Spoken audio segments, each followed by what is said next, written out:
जय सिया राम। मैं आचार्य राजेश श्री राम जन्मभूमि अयोध्या से। प्रिय दर्शकों, भोग विलास, ऐश्वर्य, सुख समृद्धि, भौतिक सुख संपदा, गीत कला संगीत, दाम्पत्य सुख, प्रेम प्यार, सौंदर्य और आकर्षण के कारक ग्रह शुक्रदेव 7 जुलाई की प्रातः 4:32 पर अपनी वर्तमान मिथुन राशि को छोड़ करके जल तत्वीय राशि कर्क राशि पर गोचर कर जाएंगे, जहां पर वो 31 जुलाई 2024 तक विराजमान रहेंगे। शुक्र का ये गोचर कई मामलों में मकर राशि के जातकों के लिए अति महत्वपूर्ण है। जैसे कि शुक्र के इस गोचर पर राहु की दृष्टि होगी। राहु की दृष्टि शुक्र पर अच्छा नहीं करेगी, लेकिन इस राहु के साथ साथ, राहु की दृष्टि के साथ साथ शुक्र और राहु में नवम पंचम का योग बन रहा है, जो ज्योतिष ग्रंथों में लाभ का संबंध बताया गया है। दूसरी महत्वपूर्ण बात यह कि शनि और शुक्र का षडाष्टक योग बनेगा। अच्छा योग नहीं है, क्योंकि शुक्र से शनि से शुक्र छठे और शुक्र से शनि 8वें, इसलिए इसे षडाष्टक योग कहा जाता है। और षडाष्टक योग ज्योतिष ग्रंथों में अच्छा नहीं माना जाता है। और एक बात कि षडाष्टक योग के साथ साथ 9 जुलाई से लेकर के 20 जुलाई के मध्य में शुक्रदेव पुख्य नक्षत्र पर गोचर करेंगे, जो शनि का नक्षत्र है। ये अच्छा नहीं है।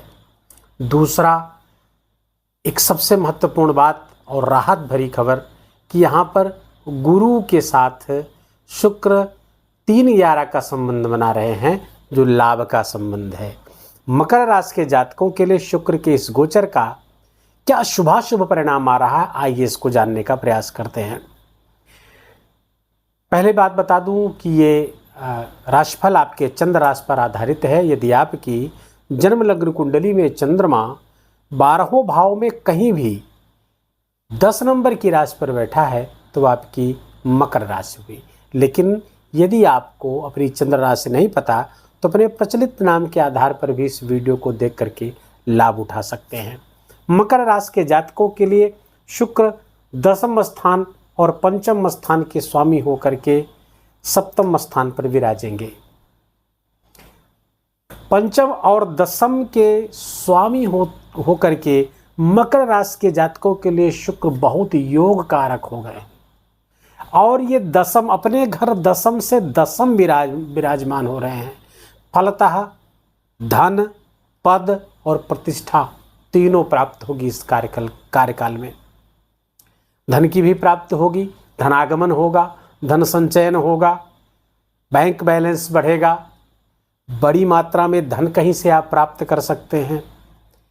कोई पद प्राप्त हो सकता है, पद का लाभ प्राप्त हो सकता है। आपके जीवन साथी को भी पद का लाभ प्राप्त हो सकता है। बड़े धन की संभावना उस पद के माध्यम से आती हुई दिख रही है। सरकारी कार्यों में सफलता, सरकारी कार्य कहीं से अड़चन में थे, रुक बन नहीं रहे थे, वो काम हो जाएगा आपका। सरकारी संस्थाओं से जुड़ करके आपका काम बन जाएगा। लेकिन राहु की दृष्टि शुक्र पर पड़ रही है। राहु 3य स्थान पर गोचर कर रहे हैं और 7वें स्थान को देख रहे हैं। यूँ तो राहु का 3य स्थान पर गोचर करना अच्छा है, राजयोग कारक है। ऋषियों ने कहा है 3य षष्ठे एकादशे राहु राजयोगो प्रचक्षते, तो ये अच्छा है। तिषाढ़ स्थानों पर राहु का गोचर, उपचय स्थानों पर राहु का गोचर अच्छा माना गया है। अब राहु की दृष्टि यहाँ पर शुक्र पर पड़ेगी तो धनागमन की संभावना तो बड़ी करा रहे हैं। भौतिक सुख सुविधाएं तो खूब बड़ी कराते हुए दिख रहे हैं। संभावनाएं बड़ी प्रबल हो रही हैं, अपॉर्चुनिटी बहुत प्रबल हो रही है। लेकिन यहाँ पर आपको थोड़ा रोकूंगा, क्योंकि राहु की दृष्टि 7वें शुक्र पर जब पड़ती है तो कामुकता की प्रवृत्ति बढ़ जाती है, भोग वृत्ति बढ़ जाती है। और चूंकि यहाँ पर कर्क राशि पर गोचर कर रहे हैं, कर्क राशि जल तत्वीय राशि है, प्रवाहमान राशि है, तो ज़्यादा संभावना है कि आप भावनाओं के आवेग में बह करके कुछ चारित्रिक गलत कदम उठा ले। ऐसी भोग वृत्ति बढ़ सकती है आपकी लग्न कुंडली में भी अगर शुक्र यहीं पर बैठा है तो समस्या और जटिल हो रही है। और इसी कारण से, आपकी इसी प्रवृत्ति के कारण, कामुकता की प्रवृत्ति की जो इस बीच बढ़ेगी, उसके कारण गृहस्थ जीवन में भी कलह का वातावरण बन सकता है। अच्छा, और बताएं आपको, जब 9 जुलाई से लेकर 20 जुलाई के बीच में शनि के साथ षडाष्टक योग बना हुआ है और शुक्र शनि के ही नक्षत्र पर अर्थात पुख्य नक्षत्र पर गोचर करने लगेंगे, तो ये संभावना जो मैं बता रहा हूँ, भटकाव की, चारित्रिक विचलन की संभावना उस बीच और प्रबल हो जाएगी। शनि भी इन्वॉल्व हो जाएंगे। गृहस्थ जीवन में किसी तीसरे के दखल के कारण समस्याएं पैदा होती हुई दिख रही हैं। तो इस बात को अगर आप ध्यान में बिठा लें और संकल्प कर लें कि हम किसी ऐसे संबंध में नहीं पड़ेंगे, तो ये गोचर, विश्वास मानिए कि छोटे समय के लिए है, लेकिन बड़े परिणाम लाता हुआ दिख रहा है मकर राशि के जातकों के लिए। बड़े अच्छे परिणाम लाता हुआ दिख रहा है। अच्छा, प्रेम जीवन में भी ये दिक्कत देगा। अगर आप लव अफेयर्स में है, लव रिलेशनशिप में है, तो वहाँ पर भी किसी तीसरे के कारण समस्याएं पैदा होती हुई दिख रही हैं। शंकाएं बढ़ेंगी, एक दूसरे को शंका की दृष्टि से देखेंगे और शंकाओं में कहीं न कहीं सत्यता भी होगी। इसलिए बहुत सावधान होकर के, चाहे आप दाम्पत्य जीवन में हो, गृहस्थ जीवन में हो या किसी प्रेम जीवन में हो, बहुत सावधान होकर के यहाँ पर चलने की आवश्यकता है। और यदि किसी का विवाह या वैवाहिक संबंध में पहले से ही समस्या चल रही है, तो ये समय संबंध विच्छेद का है, डाइवोर्स का है, कोर्ट कचहरी में मामले हैं, तो इस तरह की ये चीज़ें प्रबल हो उठेंगी, तो बहुत सावधान रहने की ज़रूरत है। बाकी धन संबंधी कोई समस्या नहीं, धनागमन से संबंधी कोई समस्या नहीं, बिल्कुल धनागमन होता हुआ दिख रहा, धन रुकता हुआ दिख रहा है, बैंक बैलेंस बढ़ता हुआ दिख रहा है, पद प्रतिष्ठा बढ़ती हुई दिख रही, सब कुछ है। लेकिन इस एक के प्रति आपको सावधान रहना होगा। स्वास्थ्य संबंधी कोई समस्या होती हुई नहीं दिख रही, सब कुछ सही है। बस ध्यान रहे, इस कार्यकाल के दौरान व्यापार आदि से संबंधित, बिजनेस से संबंधित कोई नया काम न करिएगा। 31 जुलाई तक सावधान रहे, क्योंकि ये समस्या पैदा कर सकते हैं। बहुत आवश्यक हो, नहीं करना ही है, तो 20 जुलाई तक तो कम से कम टाल ही दीजिएगा, जब तक कि शनि के नक्षत्र पे शुक्र रहेंगे। और अब आते हैं आपके नक्षत्रों पर जिसकी चर्चा मैं कर रहा हूँ। तो पुनर्वसु नक्षत्र पर रहेंगे 9 जुलाई तक। ये समय लगभग 1-2 दिन का है, तो इसका ज़्यादा महत्वपूर्ण नहीं रहेगा। लेकिन जब पुख्य नक्षत्र पर आएंगे, शनि के नक्षत्र पर, तो समस्याएं पैदा करेंगे, उसकी चर्चा मैं कर चुका हूँ। 20 जुलाई से 31 जुलाई के मध्य अश्लेषा नक्षत्र पर गोचर करेंगे। अश्लेषा नक्षत्र के स्वामी बुध हैं और बुध 19 जुलाई तक तो साथ रहेंगे। 19 जुलाई के बाद सिंह राशि पर चले जाएंगे।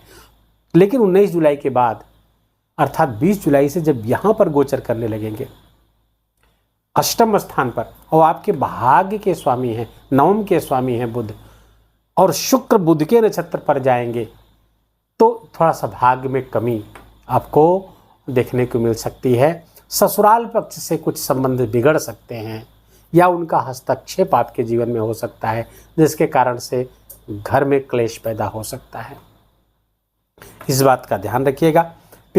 माता पिता के स्वास्थ्य का भी आपको ध्यान रखना है, क्योंकि उनके भी स्वास्थ्य में समस्या, यदि वो डायबिटिक हैं, किडनी संबंधी या यूरिनरी ट्रैक से संबंधित कोई समस्या है, अर्थात मूत्राशय के रोग हैं, तो आपको माता पिता का बहुत ध्यान रखने की आवश्यकता है। उपाय क्या करें? उपाय तो सबसे पहले आपको श्री सूक्त का पाठ रोज सुबह उठ के करना चाहिए, कम से कम 3 बार पाठ करिए। दूसरे, दुर्गा जी की आराधना आपके लिए बहुत आवश्यक है। कवच, अर्गला, कीलक, 3 पाठ या 3 में से कोई कवच ही कर लीजिए, या न कर पाए तो सिद्धिकुंज का स्तोत्र कर लीजिए, लेकिन करिए अवश्य दुर्गा जी का पाठ, क्योंकि राहु की दृष्टि को न्यूट्रलाइज करना बहुत आवश्यक है, और वो दुर्गा जी की आराधना से राहु न्यूट्रलाइज होगा। और तीसरी महत्वपूर्ण बात कि शुक्रवार को दही और बतासा न मिले तो चीनी शंकर जी को अर्पित करिए, और उसमें से थोड़ा बचा करके ला करके किसी छोटी कन्या को खिलाइए, उसका चरण स्पर्श करके आशीर्वाद लीजिए। विश्वास मानिए, शुक्राचार्य शुक्रदेव आपको धन समृद्धि, सुख समृद्धि से भर देंगे। वीडियो को यहीं विराम देंगे।